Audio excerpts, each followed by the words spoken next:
100 పడకల ఆసుపత్రి కోసం నాటి మంత్రి హరీష్ రావు శంకుస్థాపన చేసిన స్థలాన్ని కాంగ్రెస్ ప్రభుత్వం డంపింగ్ యార్డ్ లాగా మార్చిందని KPHB division corporator Mandadi Srinivasarao fire అయ్యారు. నాటి బీఆర్ఎస్ ప్రభుత్వం 36 కోట్ల వ్యయంతో ఆసుపత్రి నిర్మాణానికి నిధులు విడుదల చేస్తే తర్వాత వచ్చిన కాంగ్రెస్ ప్రభుత్వం ఫౌండేషన్ స్టోన్ కూడా లేకుండా చేసిందని మండిపడ్డారు. స్థానిక ఎమ్మెల్యే మాధవరం కృష్ణారావు ఈ విషయం గురించి ఎన్నోసార్లు కలెక్టర్కు ఫిర్యాదు చేసినా ఫలితం లేదన్నారు. 2 నెలల్లో ఆసుపత్రి నిర్మాణం ప్రారంభించకపోతే పెద్ద ఎత్తున ఆందోళనకు దిగుతామని ఆయన హెచ్చరించారు.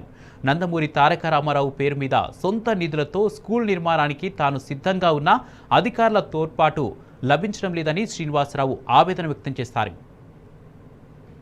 గతం హరీష్ రావు గారు మన ఆరోగ్య మంత్రిగా ఉన్నప్పుడు 23 జూన్ అంటే 2 సంవత్సరాల క్రితం 36 కోట్ల రూపాయలతోటి హౌసింగ్ బోర్డు స్థలంలో ఉన్నటువంటి ఒక ఎకరా 17 గుంటల స్థలంలో మరి ప్రభుత్వ ఆసుపత్రి కోసం ఇక్కడ ఫౌండేషన్ స్టోన్ వేయడం జరిగింది.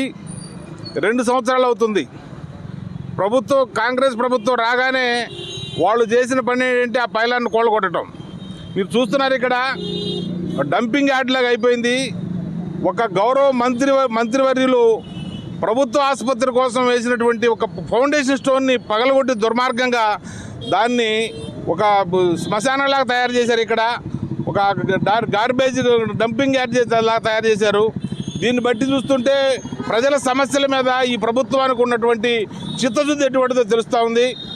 మా ఎమ్మెల్యే గారు గత 2 సంవత్సరాల నుంచి మరి ప్రభుత్వ ఆసుపత్రి నిర్మించండి, కనీసం హౌసింగ్ బోర్డు నుంచి ఈ స్థలాన్ని మీరు హ్యాండ్ ఓవర్ చేసుకోండి అని కలెక్టర్ గారి దృష్టికి 4-5 సార్లుగా మేము వెళ్ళాం. కానీ ఫలితం మాత్రం శూన్యం.